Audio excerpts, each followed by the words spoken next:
Welcome to the Living the Dream podcast with Curveball. If you believe, you can achieve.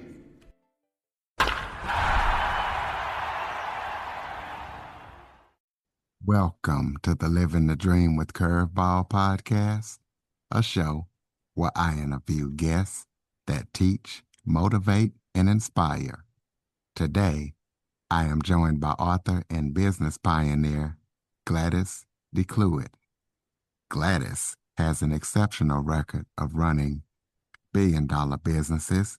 She forged her path in the oil and restaurant industry and places such as British Petroleum, Burger King, and Jack in the Box. She is also an author, and she is a pioneer of being the first Black female to achieve positions. So we're going to be talking to Gladys about her wonderful career and everything that she's up to in her book. So Gladys, thank you so much for joining me. All right. Thank you for having me, Curtis. Why don't you start off by telling everybody a little bit about yourself? In addition to the things you commented on, one of the first thoughts that came through my mind was that you mentioned that I was the first Black woman to achieve certain things, and which I was, but I was also the first woman to achieve. I was the first female engineer in offshore oil and gas exploration and production. And then throughout the rest of my career, I was the first female. And I also happened to be Black. So that added some interesting additional challenges to my journey, obviously.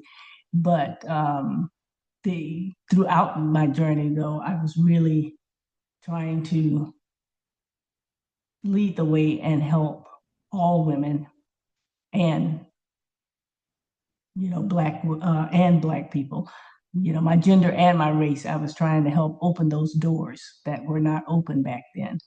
And in terms of those industries, I'll just share like a little bit of my journey. I guess I was born in the South. I went to college at Tuskegee University and got an engineering degree, a degree in mechanical engineering. Went into the oil industry, became an engineer there, went back and got my MBA in finance and investment banking, and then went back to the oil industry again and spent 12 years with BP. I spent 17 years in total in the oil industry, and 12 of those was with BP. And, and I did a variety of increasing levels of responsibilities in different parts of the businesses with them, and ultimately got a, executive C-suite P&L position with them before getting recruited into the restaurant industry. And in my 13 years in that industry, I served as a leadership council member and corporate vice president of operations for Jack in the Box. And then I went on to become the global executive team member and senior vice president of North America operations for Burger King. And I ended my corporate career after that point. I retired after that point in terms of staying in corporate America. So that's just a little bit, I guess, from the snapshot of my career background. Absolutely. Well, throughout your career, let's talk about what mindsets and actions not only help you survive diversity, but be successful even in adversity. Yes. Well, obviously, resilience and perseverance and hard work are clearly, some of the basics of it. And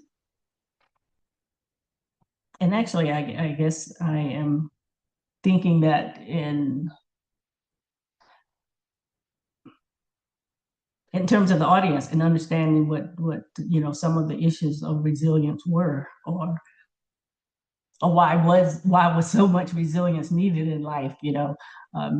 Just to back it up a little bit, obviously, I came from a background, being born in the desegregated South during desegregation, before women's rights movements, and civil rights movements, that clearly, as a part of my journey, in addition to facing sexism and sexual harassment and intimidation, I also had racism in the mix. And that went on in my work life, but also in my personal life, which affects and adds to the challenges in a person's work life. And then as a human being, I had the normal, I don't even want to say normal, but had the challenges that life brings upon us that we can't control. The death that of our loved ones, health issues, illness. You have all these things, and obviously we can't control when these things happen and how they come upon us. And that's one reason I named my book A Layered Life, because life comes in layers, and life is where horror and joy coexist, and struggle and success reconcile, and the good can't be separated from the bad. So, in dealing, in trying to accomplish what you want to accomplish in life and continuing to move forward, that is why I guess I speak so much around resilience and perseverance and hard work, because we have to get through all these things, and we have to be able to bounce back and have the strength to keep moving forward. And in my particular case, with the various challenges that I had in my life, and and in my book, people can read the various stories, and I'm sure some will be mind blowing for you. But in doing so, what the mindsets that helped me deal with the challenges in my life was, as I said, the resilience, perseverance, and the hard work. But also, when I was facing environments where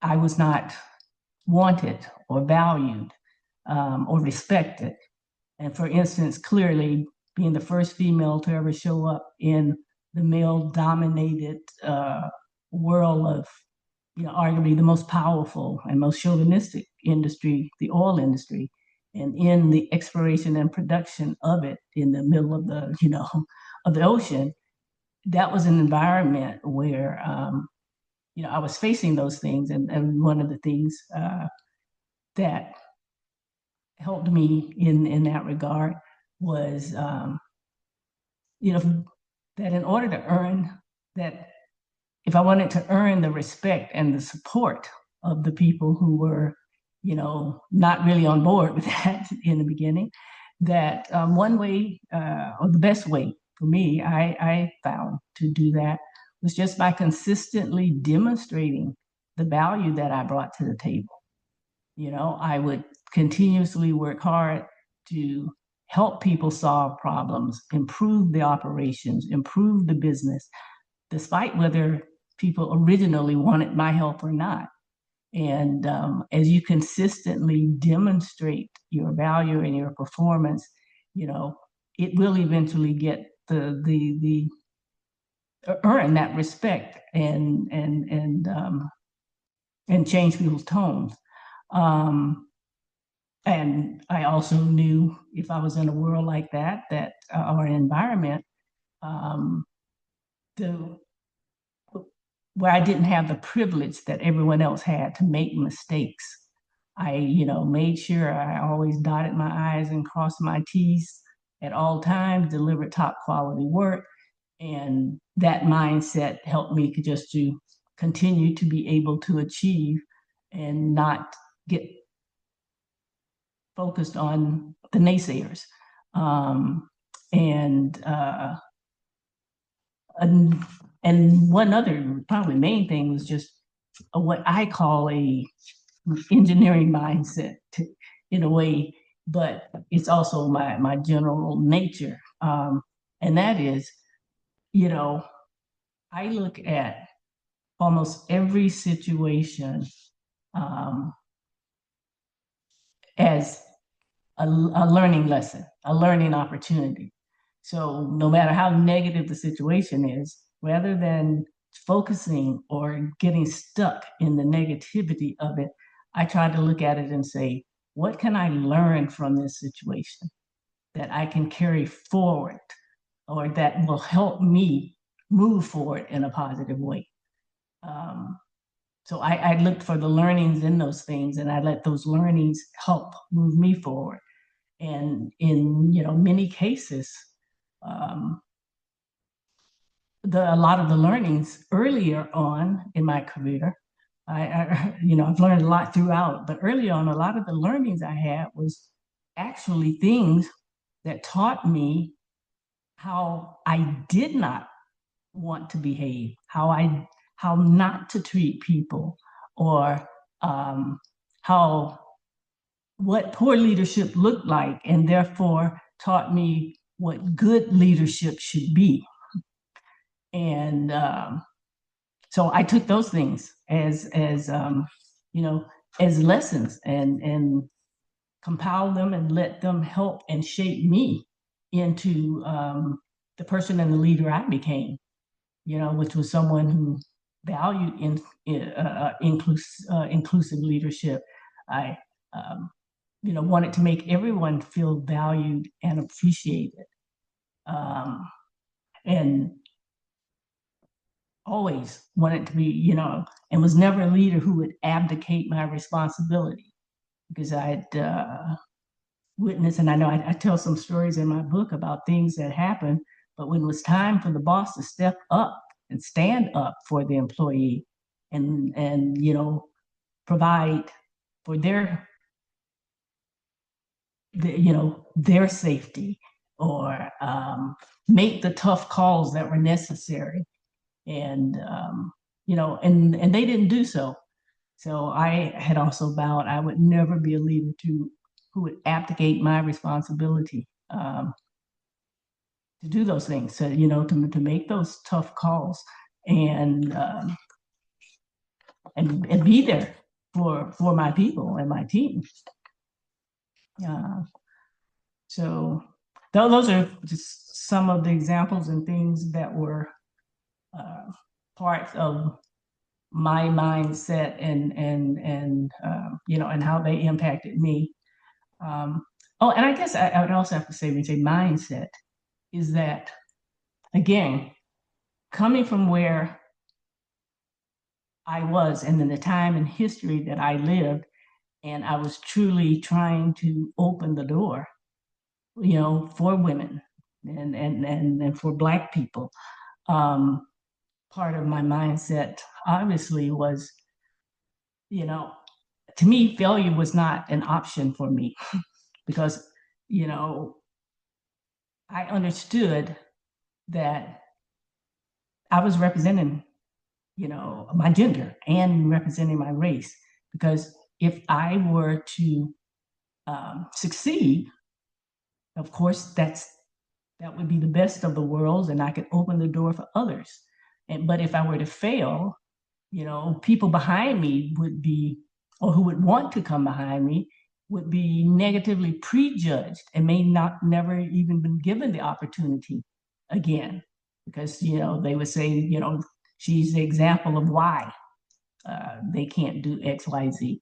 So so part of my mindset was, failure is simply not an option, and I am going to and I know I have the abilities, the skills, the abilities, and what it takes to succeed. I just have to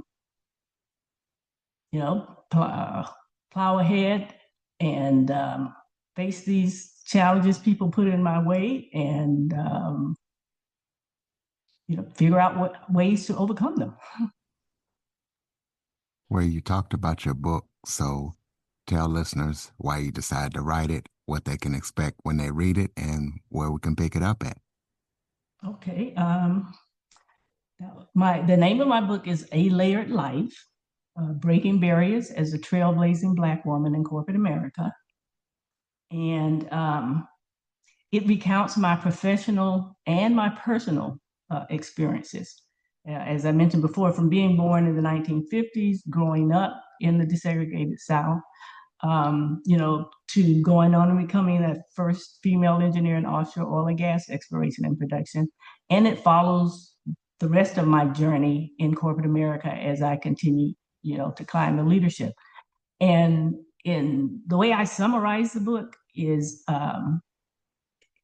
it's an inspirational story of resilience, courage, leadership, and faith. And it's an extraordinary journey through the complexities of race, gender, ambition, and personal loss. However, it is a story that's not marked just by hardship, but by joy and self-belief and an unwavering commitment to help others succeed. And it's a book, I think, that when you read it, it challenges you to reflect on your own life and your values and the impact on the world that you're making on the world around you. And I wrote this book in hopes that in sharing my story, that what I could do is I could inspire and empower future leaders and all people, but especially those who may feel unseen or underestimated, and allow as many people as possible to benefit from my lifetime of lessons learned, hardships endured, and my joys experienced. And particularly, I was thought about women, to allow girls, women, and anyone else who dares to go out and break new ground.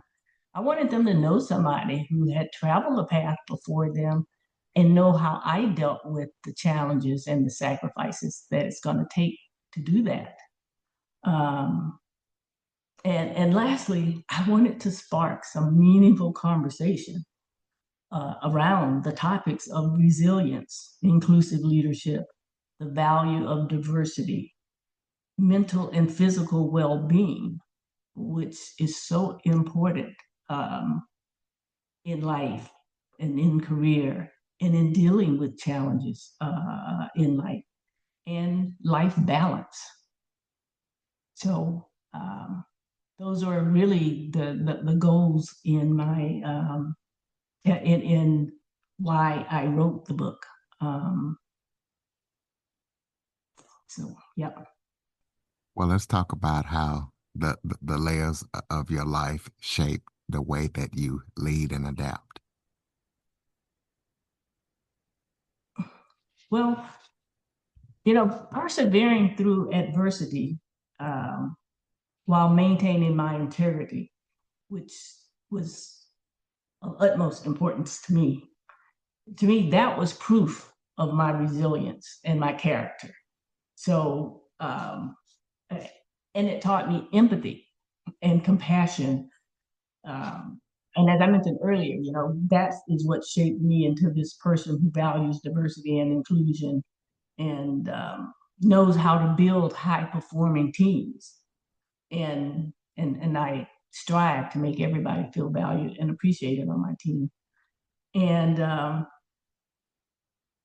it also, taught me it also taught me something I mentioned earlier already, that approach to to approach things as learning opportunities, regardless of what the situation was, to find something meaningful in that I can learn and make something positive from it and continue to move me forward.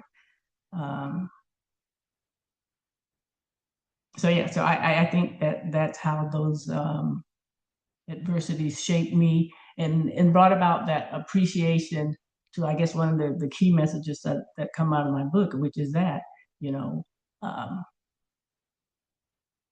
life is, what's my thought I was trying to say there? About stepping stones. Don't let adversities or obstacles be detours. Use them as stepping stones to growth, purpose, and eventually legacy. Let's talk about what role inclusive leadership plays in creating high performance, diverse teams, and what your principles guide you on that. Let's take a quick break. Okay, everybody, it's Michael E. Cullen II. And I'm Sesame and Carta from the All Too Real 2 podcast. We're passionate about movies, TV, and pretty much all things pop culture. Dive into the chaos of failed sitcoms, direct-to-video sequels, and the quirky realms of cinema and TV. Join us every Thursday for your dose of All Too Real 2 entertainment. We'll guide you through debates like whether Howard the Duck qualifies as a superhero. Ponder if Larry the Cable Guy could be the new Rock or Schwarzenegger. Discover if some shows and movies should have stayed in the cutting room. Ever heard of a sitcom featuring that dictator with the funny mustache? Well, we watched it. We're dedicated to unraveling the peculiarities of pop culture, sometimes with awesome guests. So, if you're into the eccentric world of pop culture, listen and subscribe to All Too Real 2. Available wherever you find podcasts and on Age of Radio.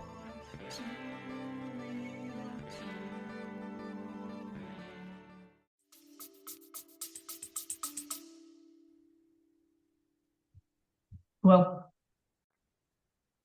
first and foremost, I think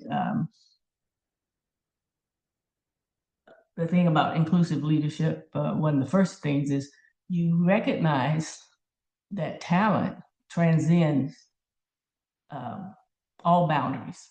It transcends race and gender and religion and any other thing you can come up with.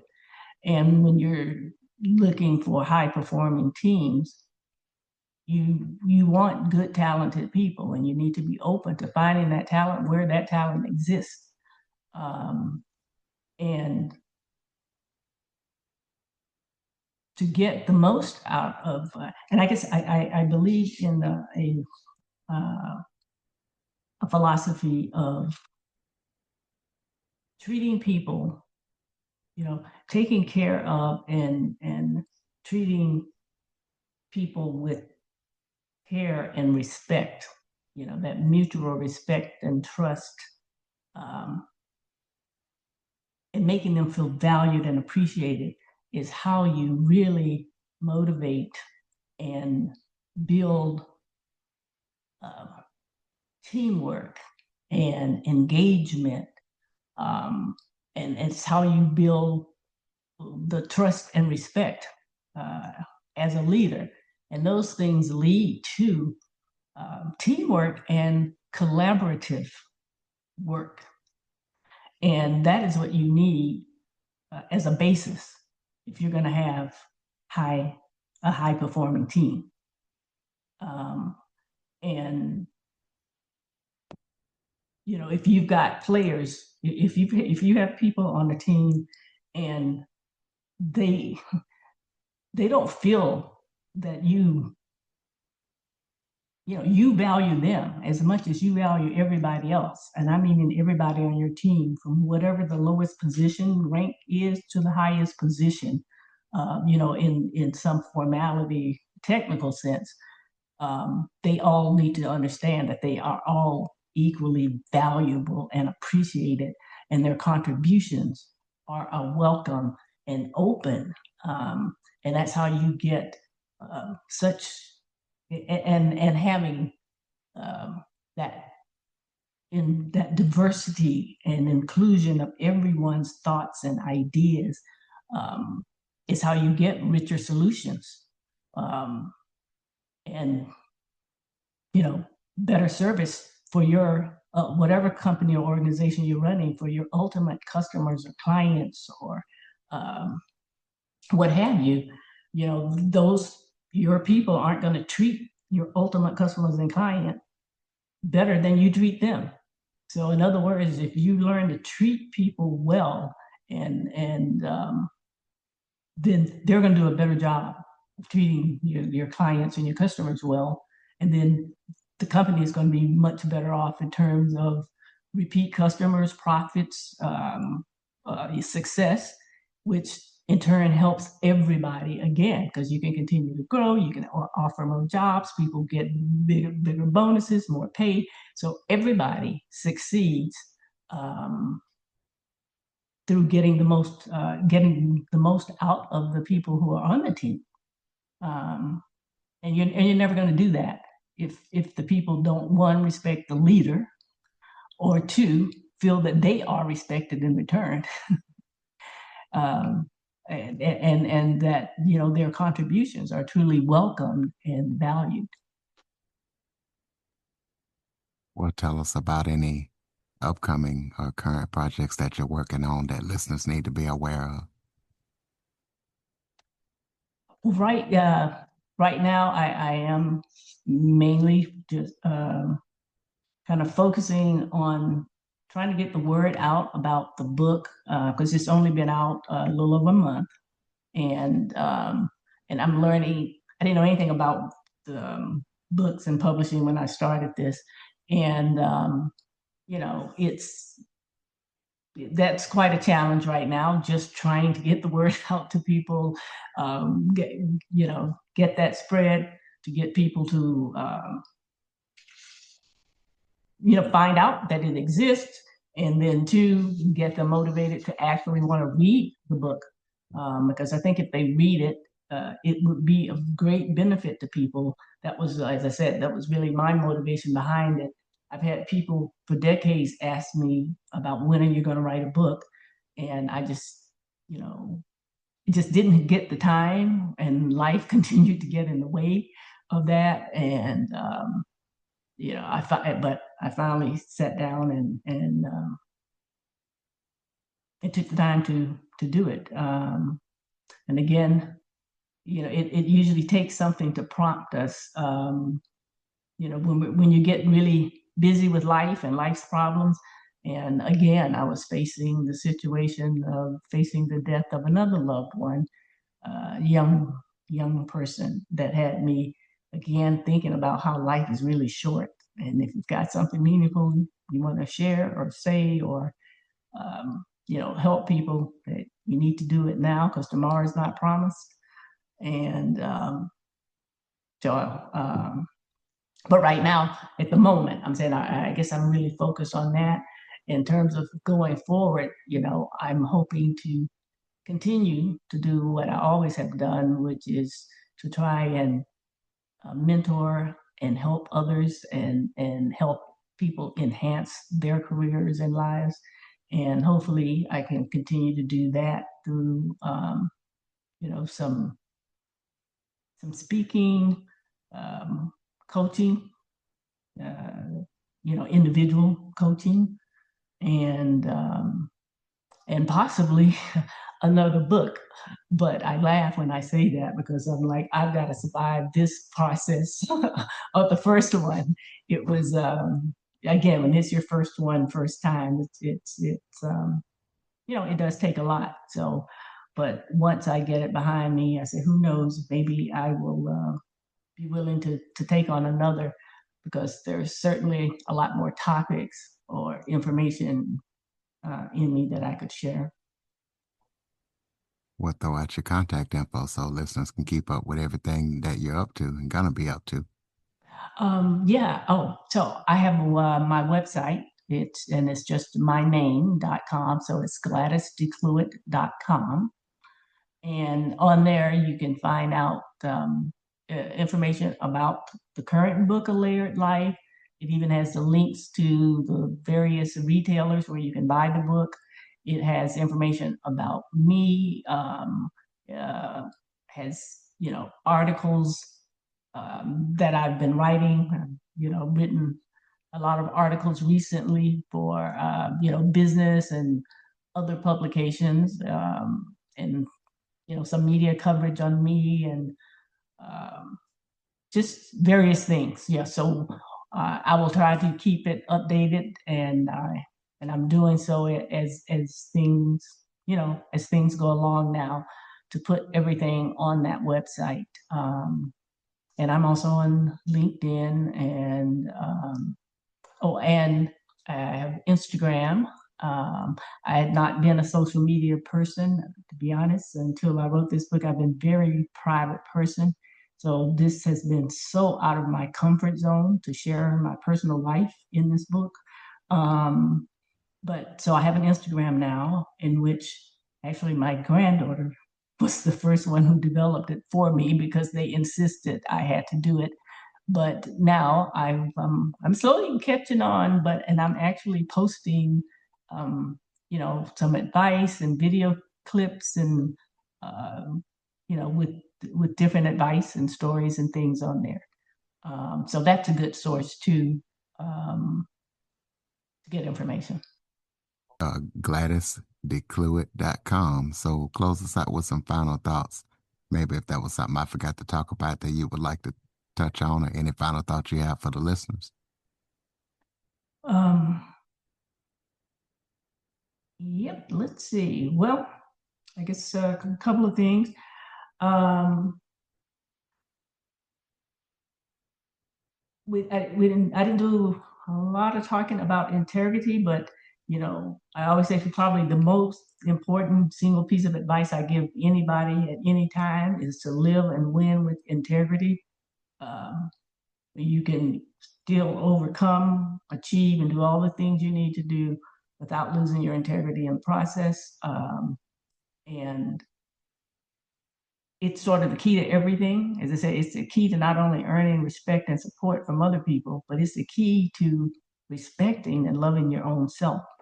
And if you don't do that, no one else will. And also, again, I'll repeat, don't let the adversity derail you. Use your challenges as stepping stones to growth, purpose, and legacy. Leadership should be inclusive and make everyone feel valued and appreciated. And also that being a Black female pioneer was bigger than my individual success. And that is something I hope people take away from the book, and that people can appreciate that, it was bigger than me, and not just about me. It opened the doors for the many who would follow, and continued to raise the floor for them so that they could go even further and higher in their successes. And that's about it, other than, I think you really should put it on your reading list, because I think you're likely to find it probably the most engaging and interesting book you read in a long time. And you'll probably walk away feeling inspired and empowered, and learn a lot of practical insight on a lot of the topics I've talked about today, about leadership and building high-performing teams. I put in there about mental and physical health, well-being, and balance, and doing all of those things without compromising your integrity. Absolutely, ladies and gentlemen. So please go check out that book, GladysDeClouet.com. Follow, rate, review, share this episode to as many people as possible. If you or someone you know would like to be a guest on the Living the Dream with Curveball podcast, or, go and leave a review, follow us, check us out, share the show with everybody you know. Visit www.curveball337.com. Thank you for listening and supporting the show. And Gladys, thank you for all that you do and have done to make the world a better place. And thank you for joining me. Thank you, Curtis. I appreciate it. For more information on the Living the Dream with Curveball podcast, visit www.curveball337.com.